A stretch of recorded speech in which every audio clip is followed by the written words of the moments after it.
상전의 손을 바라보는 종들의 눈같이, 여주인의 손을 바라보는 여종의 눈같이 우리의 눈이 여호와 우리 하나님을 바라보며 우리에게 은혜를 베풀어 주시기를 기다리나이다. 아멘. 하나님 감사합니다.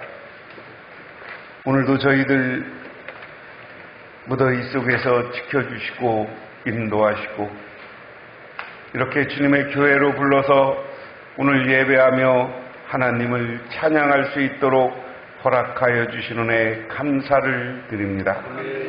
그 은혜를 기억하며 우리가 신령과 진정으로 예배를 드리오니 하나님 이 예배를 받아 주시옵소서.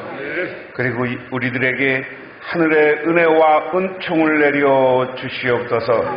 그리고 주 성령과 함께 이곳에 임재하옵소서. 예수님 이름 받들어 기도드리옵나이다. 오늘 우리에게 주시는 하나님의 말씀입니다. 구약성경 말씀은 다니엘 6장 19절에서 24절, 구약성경 1244쪽에 있습니다. 이튿날에 왕이 새벽에 일어나 급히 사자굴로 가서 다니엘이 든 굴에 가까이 이르러서 슬피 소리질러 다니엘에게 묻되, 살아계시는 하나님의 종 다니엘아, 내가 항상 섬기는 내 하나님이 사자들에게 능히 너를 구원하셨느냐 하니라.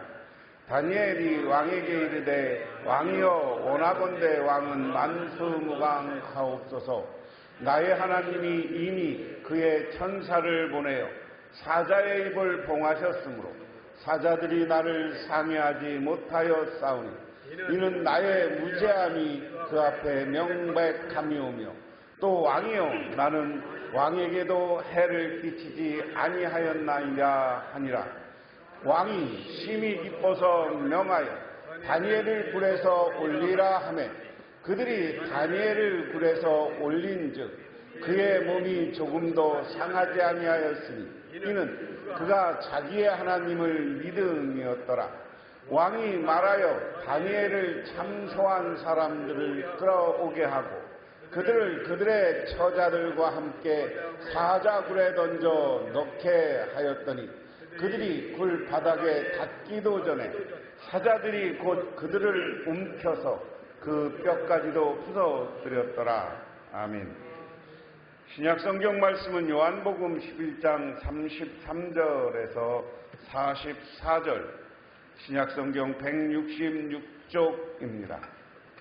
예수께서 그가 우는 것과 또 함께 온 유대인들이 우는 것을 보시고 심령이 비통히 여기시고 불쌍히 여기사 이르시되 그를 어디 두었느냐 이르되 주여 와서 보옵소서 하니 예수께서 눈물을 흘리시더라.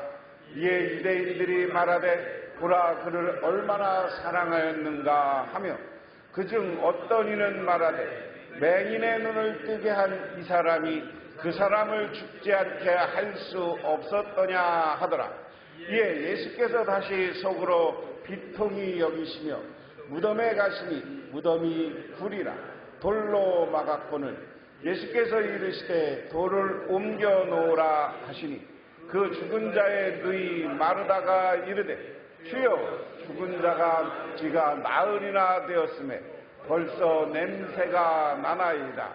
예수께서 이르시되 내 말이 내가 믿으면 하나님의 영광을 보리라 하지 아니하였느냐 하시니 돌을 옮겨 놓으니 예수께서 눈을 들어 우러러보시고 이르시되 아버지여 내 말을 들으신 것을 감사하나이다. 항상 내 말을 들으시는 줄을 내가 알았나이다. 그러나 이 말씀 하옵는 것은 불러선 무리를 위함이니 곧 아버지께서 나를 보내신 것을 그들로 믿게 하려 함이니이다. 이 말씀을 하시고 큰 소리로 나사로야 나오라 부르시니 죽은 자가 수족을 배로 동인 채로 나오는데 그의 얼굴은 수건에 쌓였더라. 예수께서 이르시되 풀어놓아 다니게 하라 하시니라. 아멘. 운명론이라는 거예요. 사람은 타고난 운명이 있다라는 거예요.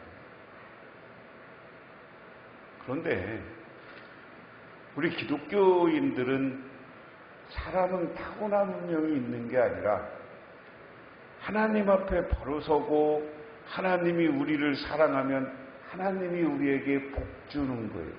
믿으십니까? 그래서 운명은 없는 거예요. 믿으십니까? 우리 신앙인들은 아니 우리 인생은 그렇게 되는 게 아니야. 하나님에게 붙잡힌 바 되어서 살아야 돼 하는 겁니다. 믿으십니까? 1828년에 러시아에서 아주 못생긴 어린아이가 하나 태어났습니다. 이 아이는 자라면서 넓적하고 두꺼운 입술, 그리고 작은 회색눈, 그리고 큰 발다리를 비관했습니다. 그래서 이 소녀는 나는 아마 못생겨서 행복하지 못할 것 거야 라는 생각을 했습니다. 그리고 하나님께서 나를 아름답게만 해주신다면 내가 가진 모든 것, 미래에 가질 것도 모두 바치겠다고 다짐했습니다. 그러나 이 소녀는 자라면서 행복은 외모에 있지 않다는 것을 알았습니다. 또한 참 아름다움이란 마음에 있다는 것을 알았습니다. 즉 사랑과 평화가 진정한 아름다움이라는 것을 알았습니다. 소녀는 이것을 알고 이제 열심히 글을 보고 글을 쓰면서 앞날을 개척해 나갑니다. 이 소년이 바로 세계적으로 유명한 작가 톨스토이입니다. 그의 유명한 작품 전쟁과 평화, 부활 등에서는 이러한 생각이 잘 나타나 있습니다. 오늘 구약 성경의 이야기는 우리가 많이 아는 이야기죠. 어려서부터 동화처럼 선생님들한테 많이 설교 드려지고 이야기 드려졌던 이야기. 잘 아는 것처럼 다니엘은 바벨론에게 포로로 잡혀간 사람 중에 한 사람이에요. 아주 어린아이 시절에 잡혀갔어요. 그런데 그곳에서 크는 겁니다. 이스라엘 역사상 성경 속에 자기 나라가 아니고 다른 나라에 가서 대표적으로 성공하는 사람, 총리가 된 사람이 둘 있는데 이 요셉이고 다니엘이에요. 그런데 둘이 똑같은 게 있어요. 왜 이 사람들이 총리가 됐냐? 꿈을 잘 해몽해줘서. 요셉은 애굽의 왕의 꿈을 잘 해몽해주고 그것을 대처하게 해줘서 애굽의 총리가 됐습니다. 지금의 이집트에. 그도 역시 팔려갔던 노예 신분이었어요. 근데 이 다니엘은 더 심각한 거예요. 이스라엘이 바벨론에게 망했을 때 바벨론 왕이 아주 느부갓네살이라고 포악한 사람이에요. 지난 시간에도 얘기했지만 그들을 포로로 잡아오는데 왕과 귀족들만 잡아왔어요. 대부분 사람들, 평민들은 흩어버렸어요. 예루살렘 성을 다 때려 부수고, 그리고 거기는 왔다 갔다 사람들이, 유대인들이 출입하지 못하게 하고, 그리고 나서 이 사람들을 잡아와 성전에 있는 모든 황금으로 된 기물들을 다 끌고 가지고 왔어요. 그리고 나서 왕궁에 있는 것 모든 거 아주 귀족품은 다 바벨론이 끌고 왔어요. 가지고 왔어요. 그리고 나머지는 혹독하게 두들겨 패가면서 데리고 와서 노예를 시켰어요. 노예 신분이었어요. 근데 여러분, 다니엘은 그곳에서 하나님이 보호해줘서 왕과 함께 하는 중요한 자리에 일꾼으로 들어가죠, 노예로. 그러다가 바벨론이 망하는 거죠. 바벨론이라는 나라가 짧게 한 70년 있다가 망해요. 왕이 이렇게 너무 포악하게 주변 나라들을 점령하고 정책을 쓰면 망하는 거예요. 느부갓네살을 중심으로 한 포악했던 바벨론이 망하고 지금의 이란, 페르시아가 이 바벨론을 무너뜨리고 그곳을 석권합니다. 페르시아는 여러분 잘 아는 것처럼 이란 가서 당신 아랍 사람이죠 그러면 싫어해요. 이란은 페르시아라는 걸, 인이라는 걸 좋아하고 원래 백인은 이란부터 시작됐다고 생각하는 사람들이라는 거죠. 이란 문화에서 페르시아인들. 그래서 이란은 지금 아랍 반도에 있지 않고 아랍 반도에서 우리 동쪽으로 나와서 인도랑 이렇게 근접해 있습니다. 그래서 페르시아가 바벨론을 무너뜨리고 영토가 굉장히 넓었어요. 동양으로는 인도 북부까지 왔었어요. 이 페르시아가 점령했을 때 동쪽으로는 인도 그리고 지금의 아프가니스탄을 넘어서 중국 근접까지 페르시아 사람들이 옵니다. 그리고 서쪽으로는 어떻게 로마랑 경계해서 로마 북부 지금 터키까지 다 점령했어요. 그리고 어디 애굽, 이집트까지 멸망시킨 게 페르시아입니다. 그러니까 이 바벨론보다 더 큰 영토를 가진 페르시아는 그 다음에 이제 정책을 쓰는데 너무 바벨론이 강압 정책을 쓰니까 사람들이 죽기 살기로 덤벼서 밀란이 각 지역에서 독립운동들이 일어나는 거예요.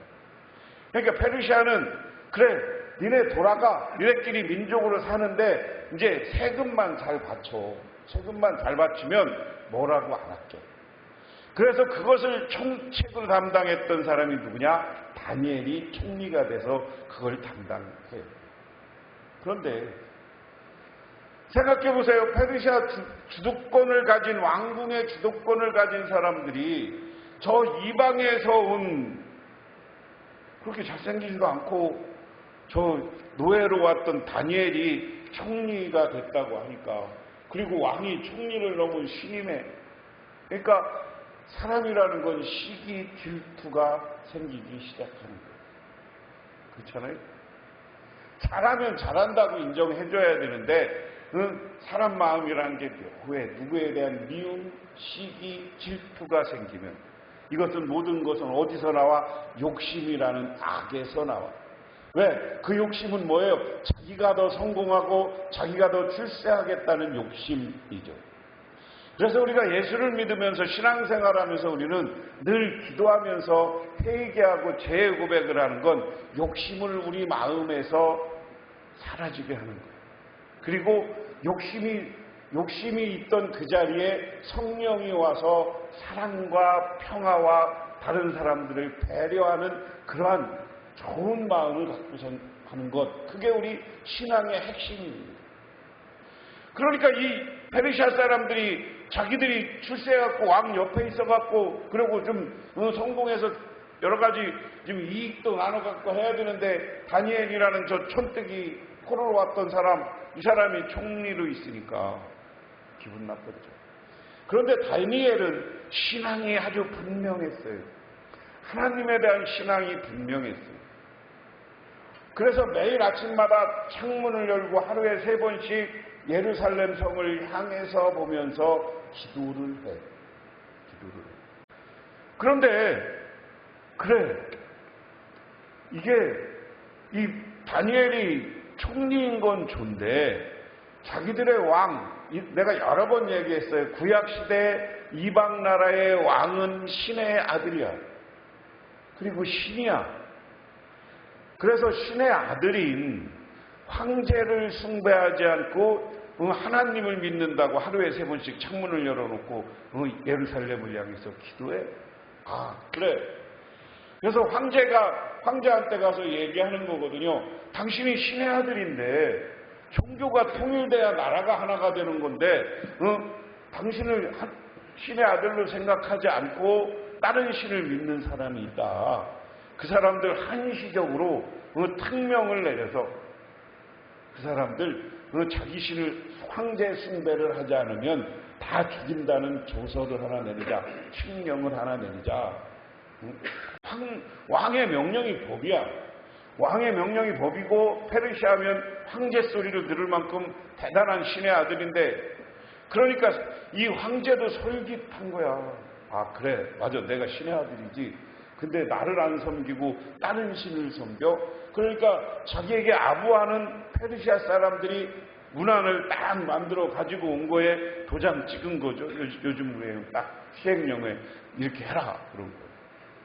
그리고 다니엘을 시기했던 사람들이 다니엘을 감시하는 겁니다. 그래? 그런데도 다니엘은 여전히 자기가 불이익을 당하고 어려움을 당할 걸 알면서도 창문을 열어놓고 예루살렘 성을 향해서 기도해요. 그런데 그걸 보고 시기 질투하던 사람들이 황제에게 보고하는 거예요. 그런데 여러분 다니엘 입장에서 한번 생각해 보세요.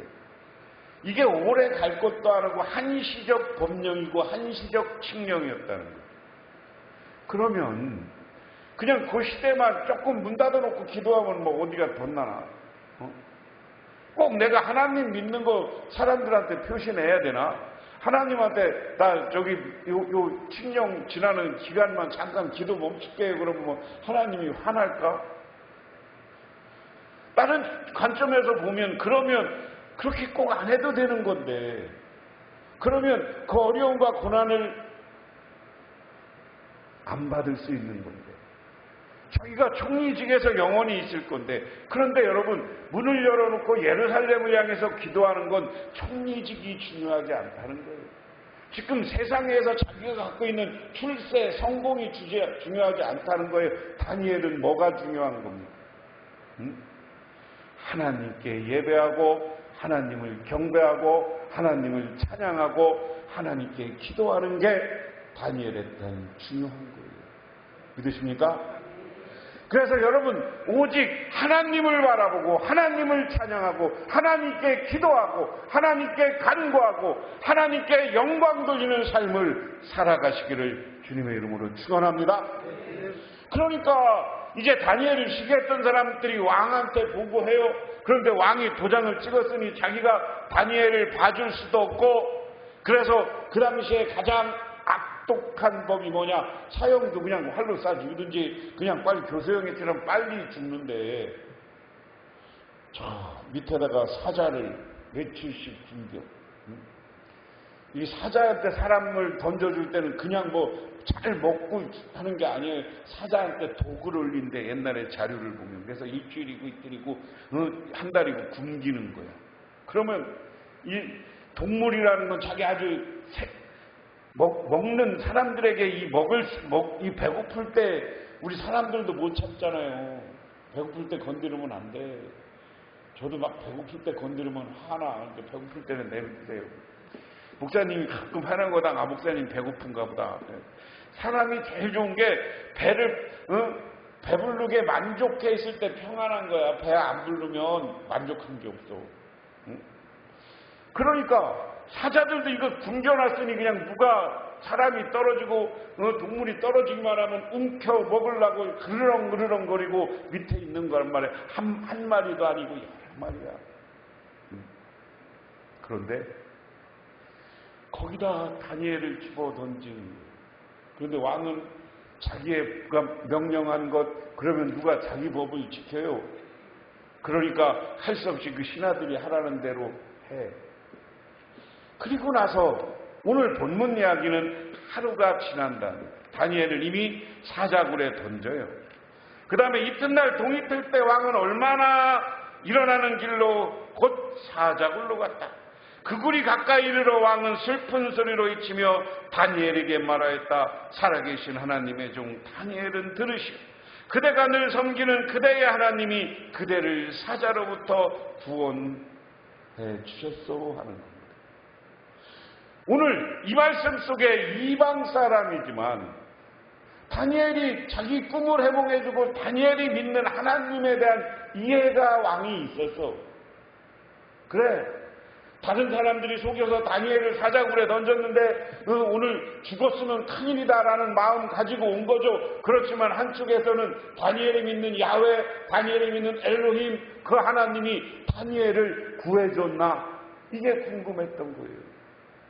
그러니까 아침에 일어나자마자 새벽에 이튿날 그랬으니까 새벽 일찍 다니엘을 던졌던 굴에서 그 굴을 향해서 막 소리를 짓는 거예요. 다니엘아, 다니엘아. 살아계신 하나님의 종 다니엘, 하나님의 종 다니엘. 이것은 다니엘의 입에서 나온 말이 아니라 이방 페르시아 왕의 입에서 나온 말이야. 살아계신 하나님의 종 다니엘. 하나님은 살아계신 줄 믿으시기 바랍니다. 살아계신 하나님이에요. 살아계신 하나님이기 때문에 오늘도 역사하고 오늘도 여러분 옆에 있고 여러분을 지켜주시고 보호하고 이끌어 가시는 줄 믿으시기 바랍니다. 여러분을 축복해 주시는 분이 그 살아계신 하나님이신 줄 믿으시기 바랍니다. 그러면서 그 하나님이 너를 살렸냐? 그 하나님이 너를 지켰냐라고 묻는 거예요. 그런데 밑에서 나오는 말이에요. 다니엘이 왕에게 아뢰었다. 임금님의 만수무강을 빕니다. 나의 하나님이 천사를 보내어 사자의 이불을 막으셨으므로 사자들이 나를 해치지 못하였습니다. 그것은 하나님 앞에 나에게 죄가 없다는 사실이 드러났기 때문입니다. 임금님, 나는 임금님께도 죄를 짓지 않았습니다. 할렐루야. 그러니까 뭐라고 하느냐? 왕이여, 나 살았습니다. 우리 살아계신 하나님이 천사를 보내서 사자들의 입을 막았습니다. 이건 내가 하나님 앞에도 죄진 게 없고 내가 임금님 앞에도 죄진 게 없습니다. 내가 모함을 받아서 여기 던져졌다 하는 겁니다. 이걸 보면 이제 재판정에서 자기 변호하는 모습과 비슷한 장면이 묘사가 됩니다. 끝까지 다니엘은 하나님께 영광 돌리고 하나님 앞에 나는 죄가 없는 바른 하나님의 사람임을 강조합니다. 왕이 매우 기뻐서 다니엘을 굴에서 끌어올리도록 명령하니 사람들이 다니엘을 굴에서 끌어올렸다. 그가 자기 하나님을 신뢰하였기 때문에 그에게는 아무런 상처도 없었다. 오늘 이 말씀이 아주 중요한 겁니다. 세벌 개역성경으로 보면 왕이 기뻐서 명하여 다니엘을 굴에서 올리라고 하며 그들이 다니엘을 굴에서 올린 즉 그의 몸에는 조금도 상하지 아니하였으나 그가 자기 하나님을 믿음이었더라. 우리가 우리 하나님, 여호와 하나님, 엘로힘 하나님, 그 하나님을 믿으면 하나님이 우리를 어떠한 상황에서도 지켜주시고 보호해주시고 인도해주시고 축복해주신다는 사실을 믿으시기 바랍니다. 그 하나님을 믿어야 됩니다. 오늘 다니엘을 지켜준 하나님이 여러분도 지켜주시는 줄 믿으시기 바랍니다. 그러니까 그 다음에 왕이 다니엘을 개역성경에는 참소했다는 말로 좀 어려운 말이고 새 번역은 헐뜯은 사람 이렇게 번역했어요. 다니엘을 헐뜯은 사람들을 잡아다가 그 가족같이 저기다 집어 던졌는데 밑에서 사자들이 얼마나 독이 올랐던지 땅에 떨어지기 전에 움켜먹어서 뼈가 으스러지고 죽어버렸다. 그러면 역설적으로 생각해 보세요. 다니엘이 얼마나 큰 위기에 놓였던 거예요. 으르렁거리고 사람이 떨어지자 그것을 내려오기도 전에 움켜진 사자들이었는데 그런 아주 포악한 사자, 먹을 것에 아주 독이 올랐던 이 사자도 하나님의 천사가 막아주면 막히는 거예요. 여러분 세상 주변에 우리를 향해서 시기와 질투와 때로는 우리에게 적개심을 가진 사람들도 있어. 하지만 우리가 하나님이 나를 지켜준다는 믿음을 지키면 하나님이 보호해 주시고 여러분들을 인도해 주시고 여러분들을 이끌어 주시는 줄 믿으시기 바랍니다.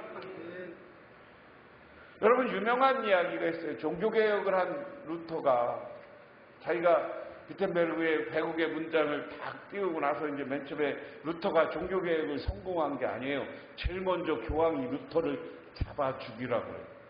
화형시키려고 했어요. 그래서 루터와 함께 했던 사람들, 그 당시 독일의 왕은 교황의 말을 들어서 루터를 잡으려 다녔고요. 그런데 지역에 영주가 있었어. 우리로 얘기하면 우리로 얘기하면 군 이런 데 영주들이 루터를 보호해주는 루터파 영주들이 있었어. 그러니까 한쪽에서는 잡으러 다니고 한쪽에서는 루터를 지켜주는데 루터가 매일 한 군데만 있으니까 왕의 권력이 세니까 영주가 오래 보호하지 못하니까 도망다녀야 돼요. 그런데 어느 날 이런 것 때문에 좀 내가 괜히 그랬다 좀 후회를 하면서 루터가 있었어요. 그런데 어느 날 루터 부인이 이 실망했고 좌절해 있는 루터를 딱 보면서 상복을 입고 왔대요. 그래서 누가 죽었어? 그러니까 당신이 지금 믿음이 죽었다고. 하나님은 전능하신 하나님이고 하나님이 당신에게 종교개혁 반박문을 쓰게 한 것은 하나님이 당신을 지키고 역사할 건데 왜 그 하나님을 바라보지 못하고 실망하고 좌절하느냐? 이 말을 듣고 그의 아내에게 감명받은 루터가 그래 끝까지 하나님이 나와 함께할 것을 믿고 하나님의 인도를 따라 자기 사명을 완수해 갔는 줄 믿으시기 바랍니다. 그래서 오늘날 우리 개혁교회가 생긴 거고 우리 개신교가 생긴 거예요. 하나님은 우리가 의로운 마음, 하나님을 향한 온전한 믿음을 지킬 때 우리를 이끌고 인도해 주시는 거예요. 여러분 직장에서나 어디서 때로는 힘들고 어려울 수 있습니다. 믿음 지키는 것이 쉽지 않을 수 있습니다. 하지만 그 속에서도 하나님은 내 편이시다라는 믿음을 갖고 그 하나님을 바라보고 기도하며 간구하며 살면 하나님은 여러분을 이끌어 주실 거예요. 오늘 신약 성경 이야기는 그 이야기입니다. 오늘 그를 따라다니던 마리아의 오빠였던 나사로가 죽었다는 소식을 들어. 맨 처음에는 아프다는 소식을 들어. 그러니까 예수님 가서 기도해 주려고 가는 거예요. 근데 중간에 우리 오빠가 죽었다니까 오시지 말라는 이야기를 듣습니다. 그런데도 가. 그런데 오늘 말씀의 시작을 보면 예수께서 마리아에게 우는 것과 따라온 유대 사람들이 우는 것을 보시고 마음이 비통하여 괴로워하셨다. 지금 오빠를 잃고 슬퍼하고 울고 있는 이 마리아를 보면서 예수님도 함께 우는 거예요. 오늘 예수님은 특별한 분이 아니라 우리 하나님은 우리가 슬프고 어려움 있을 때 우리와 함께 울고 우리를 함께 손잡고 계신 분이 바로 그분이신 줄 믿으시기 바랍니다. 그러면서 여기 보면 예수께서 그들에게 물으셨다. 그를 어디에 놓아뒀냐? 그들이 대답하여 주님 와보십시오. 예수께서 눈물을 흘리셨다. 예수님도 울었어요. 너무 슬프니까. 누가? 나사로가 죽었다는 말을 듣고. 그러자 유대인들은 보시오 그가 얼마나 나사로를 사랑하는가 하고 말하였다. 그 가운데 어떤 사람은 이렇게 말하였다. 눈먼 사람을 눈에 뜨게 하신 분이 이 사람은 죽지 않게 하실 수 없단 말이에요. 이게 비아냥거리는 거예요. 야, 예수가 눈먼 자도 뜨게 했는데 죽은 자는 못 살리지 않냐. 이야기 속에는 예수가 메시아임에도 그게 메시아냐. 예수의 능력의 한계를 보고 예수를 비아냥거리는 거예요. 이것도 여전히 예수를 향한 시기 질투. 오늘 새벽마다 제가 수요일마다 마가복음 강해를 하지만 마가복음에 보면 늘 유대인들, 바리새인들, 서기관들이 예수를 늘 공격해. 예수님을 못마땅해. 그런 것이 오늘 말씀 속에서도 그대로 나타나요. 그리고 예수께서 다시 속으로 비통히 여기시면서 무덤은 동굴인데 어기는 돌로 막아낸다. 예수께서 돌을 옮겨나시니 사람들이 이미 죽었습니다. 죽은 지 나흘이나 돼서 이제 몸에서 냄새가 납니다. 이 얘기는 썩기 시작했는데 소망 없다는 얘기예요. 살아나기 불가능하다는 얘기. 우리는 때로는 현상만 보고 불가능하다고 생각하고 쉽게 포기할 수 있어요. 그런데 우리 주님은 우리를 포기시키는 분이 아닙니다. 그러면서 예수께서 마르다에게 말했다. 내가 믿으면 하나님의 영광을 보게 되리라. 내가 내게 말하지 않았느냐. 야, 네가 믿음이 중요한 거다 이 얘기예요. 네 믿음이 분명하면 하나님께 영광 돌리기 위해서는 하나님은 어떤 일도 할 수 있다. 예수님에게 이야기는 무슨요? 예수님에게 사람들이 물어요. 날 때부터 기머거리고 저인 사람이 왜 그렇습니까? 그렇게 예수님이 저 기적을 예수님이 나타내면 그 병을 고치면 저 그걸 본 사람들이 하나님께 영광을 나타낼 것이다. 하나님께 영광 나타내기 위해서 눈먼 자, 죽은 자도 오늘 나사로도 다 하나님이 예비해 놓은 사람이라는 얘기예요. 내가 너한테 반복해서 얘기했잖냐. 오늘 예수님 그 얘기예요. 네가 하나님을 분명한 믿음을 가지면 하나님께 영광 돌릴 수 있게 기적과 능력을 만들어 줄 것이고 치유를 만들어 줄 것이다. 믿으십니까? 분이 편찮으신 분들 하나님을 바라보고 믿음을 가질 때 하나님이 치유하고 하나님이 능력을 나타내 주시고 여러분의 치유를 통해서 하나님께서 영광 받아 주실 줄 믿으시기 바랍니다.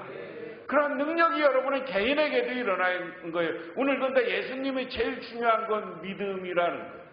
예수가 나를 치유해주고 예수님이 나를 살려주시고 하나님이 나를 이끌어 주실 것이다. 오늘 다니엘을 사자굴 해서 보호하신 하나님, 그리고 오늘 예수님 무수히 많은 병자들을 치유하고 오병이어의 기적을 통해서 많은 사람들을 먹이신 예수님 하나님, 그분이 오늘도 새로운 능력이 나타나게 되는 줄 믿으시기 바랍니다.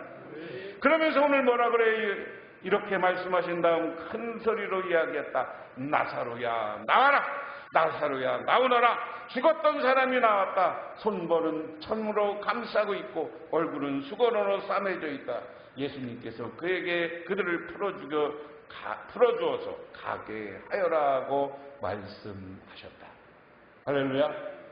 오늘 예수님은 믿음이 있는 사람, 마르다에게 네 믿음이 있으면 하나님께 영광 돌리는 일을 볼 것이다. 이것을 우리말로 풀으면 네가 하나님을 향한 믿음이 분명하면 네 오빠가 살아나는 것을 볼 것이고 이것 때문에 많은 사람이 하나님께 영광 돌릴 것이다 하는 말씀인 줄 믿으시기 바랍니다. 이와 같은 기적과 능력이 여러분에게 나타나기를 주님의 이름으로 축원합니다. 오늘 죽은 자를 살리신 하나님, 죽음의 위기에 있는 다니엘을 살리시는 하나님. 그래서 우리 주님은 우리가 하나님을 향한 믿음이 있을 때 생명을 살리시는 분입니다. 생명을 살리고 하나님의 인도를 따라 영원히 하나님 나라 가는 그 순간까지 우리를 보호하고 지켜주시는 분인 줄 믿으시기 바랍니다. 기도하겠습니다. 하나님 아버지 고맙습니다. 오늘 생명을 살리시는 살림의 하나님, 오늘 우리들 하나님께 나왔습니다. 여러 가지로 어렵고 몸도 아프고 힘든 것 주님 앞에 생각하며 기도합니다.